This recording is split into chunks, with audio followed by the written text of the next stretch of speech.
Simple recipes with गौरीमध्ये सगळ्यांचे मनापासून स्वागत. पावसाळा सुरू झाला की संध्याकाळचा नाश्ता किंवा रात्रीचं जेवण काय बनवायचं? तर आज आपण असंच हलकं-फुलकं असं नाश्त्यासाठी किंवा रात्रीच्या जेवणासाठी तुम्ही हे बनवू शकता. आपण बनवणार आहोत मुगाच्या आणि उडदाच्या डाळीच्या भजी, ज्या मेदूवड्यासारख्याच लागतात. पण ज्यांना मेदूवडा जमत नाही त्यांच्यासाठी एक खूप छान रेसिपी आहे. तर सुरुवात करूयात रेसिपीला. तर सगळ्यात आधी मी इथे घेतेय उडदाची डाळ. उडदाची डाळ मी इथे 1 वाटी घेतलेली आहे. त्याच सोबत 1 वाटी मी इथे मुगाची डाळ घेतलेली आहे. आता यामध्ये पाणी घालून याला स्वच्छ 2 ते 3 वेळा धुवून घ्यायचं आहे. पावसाळ्यामध्ये आपण जास्त जड आहार घेत नाही, त्यामुळे मी इथे मुगाची डाळ सुद्धा ॲड केलेली आहे. त्यामुळे पचायला सुद्धा काही प्रॉब्लेम येत नाही. आता धुवून झाल्यानंतर यामध्ये पाणी घालून 3 ते 4 तास भिजवून घेतलेली आहे. तर इथे 3 ते 4 तास ही डाळ छान भिजलेली आहे. आपण चेक करूयात. दोन्ही डाळी अगदी व्यवस्थित भिजलेल्या आहेत. अगदी सहज नखाने तुटल्या जातायत. आता ह्याच्यातलं पूर्ण पाणी काढून घेऊयात आपण आणि मग आपल्याला याला मिक्सरमधून वाटून घ्यायचं आहे. वाटताना आपल्याला यामध्ये अजिबात पाण्याचा वापर करायचा नाहीये. अगदीच जर तुम्हाला खूप जड जात असेल वाटायला तर एखाद चमचा पाणी तुम्ही यामध्ये घालू शकता. पण शक्यतो पाणी न घालताच आपल्याला हे वाटून घ्यायचं आहे. तर इथे मिक्सरमध्ये मी बघा वाटून घेतलेलं आहे. अजिबात पाण्याचा वापर मी केलेला नाहीये. छान असं जाड-जाड आपण हे पाणी न घालताच वाटून घेतलं आहे. आता एका भांड्यामध्ये मी ते सगळं पीठ काढून घेतलेलं आहे. भांडं थोडं कोलगट घ्या, म्हणजे आपल्याला ते मिक्स करताना सोपं जाईल. चवीनुसार मीठ घातलंय, हिंग घालायचंय. हिंग नक्की घाला म्हणजे पचायला हलकी जाते. सोबतच जिरे घातलेले आहे. आल्याचे छान बारीक तुकडे असे करून घेतलेले आहेत. ते सुद्धा खाताना खूप छान लागतात. कढीपत्त्याची पानं सुद्धा बारीक चिरून घेतली आहेत. मी कात्रीने कापून घेतलेली आहेत. त्यामुळे ती जास्त तोंडात येत नाहीत. छान बारीक कट होतात. सोबतच मिरच्या हिरव्या घेतलेल्या आहेत. मिरचीचं प्रमाण तुम्ही तुमच्या आवडीनुसार कमी जास्त घेऊ शकता. जर लहान मुलं खाणारी असतील तर मिरची तुम्ही स्किप करू शकता. आता हे सगळं मिश्रण फेटून घ्यायचं आहे आपल्याला. मिश्रण छान हलकं होईपर्यंत आपल्याला हे 4 ते 5 मिनिटं फेटून घ्यायचं आहे. तुम्ही हाताने सुद्धा ते फेटून घेऊ शकता. म्हणून मी मगाशी बोलली की भांडं थोडं खोलगट घ्या, म्हणजे मिश्रण फेटताना ते बाहेर येणार नाही.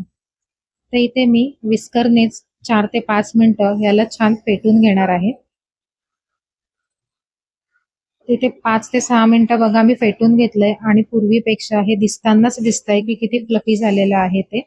आता यामध्ये बरेच लोक रवा घालतात, पण मी यामध्ये अजिबात रवा घालत नाही आणि सजेस्ट करेन की तुम्ही रवा घालू नका, कारण रव्यामुळे भजी गच्च होते.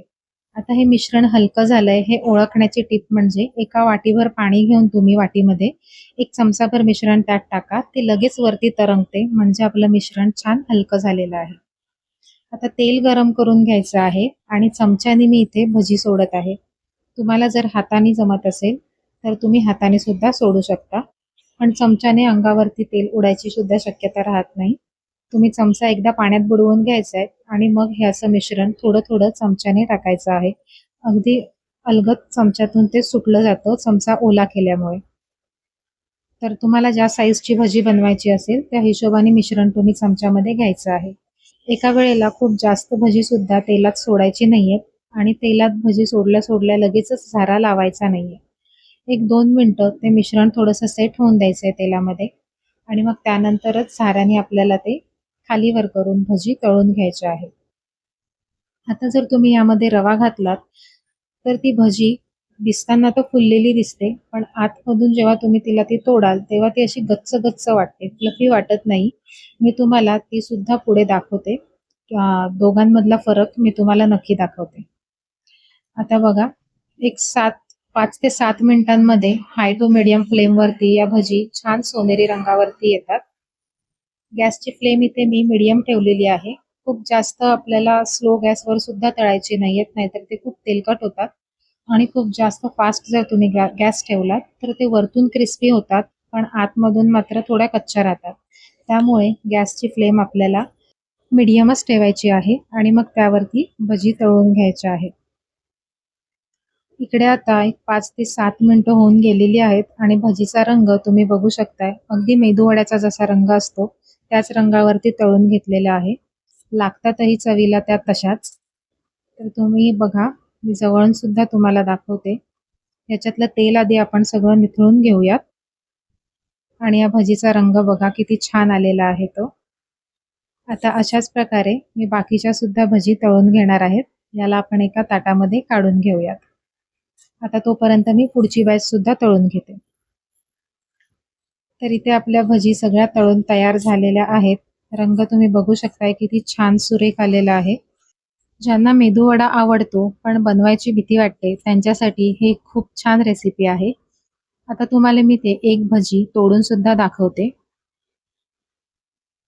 आतमध्ये तुम्ही बघू शकता किती छान अशी फ्लफी दिसत आहे ही भजी. आता दुसरी मी तुम्हाला इथे रवा ऍड केलेली भजी सुद्धा दाखवते.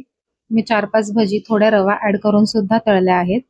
याचा रंगही बदलतो आणि आतमध्ये सुद्धा तुम्ही बघू शकाल की ही किती गच्च वाटत आहे ती. आता ही जी या हातात भजी आहे, जी आपल्या डाळींची आहे फक्त, ती किती फ्लफी दिसतेय आणि ही जी रवा घातलेली भजी आहे ती मी तुम्हाला अजून तोडून दाखवते. पूर्ण गच्च आहे. तशी ही भजी तुम्ही आतमधून किती मोकळी आणि जाळीदार आहे हे बघू शकताय. त्यामुळे शक्यतोवर रवा घालत जाऊ नका. तर आपल्या या छान अशा कुरकुरीत भज्या तयार झालेल्या आहेत. अगदी पावसाळ्यामध्ये तुम्ही चहाच्या वेळेला किंवा रात्री काहीतरी वेगळं जेवणाचा चेंज म्हणून या नक्कीच बनवू शकता. सोबतच मी इथे सांबार बनवलेला होता. सांबारची रेसिपी सुद्धा सांबार मसाल्यासकट चॅनलवरती अपलोड केलेली आहे. ती सुद्धा नक्की चेक करा. आजची रेसिपी कशी वाटली हे कमेंट करून नक्की कळवा. रेसिपी आवडली असेल तर व्हिडिओला लाईक करा, शेअर करा आणि अशाच सिंपल आणि सोप्या रेसिपीज बघण्यासाठी सिंपल रेसिपीज विथ गौरी या चॅनलला सबस्क्राईब करून बेल आयकॉन सुद्धा प्रेस करा. पुन्हा भेटूया नवीन रेसिपी सोबत. नमस्कार.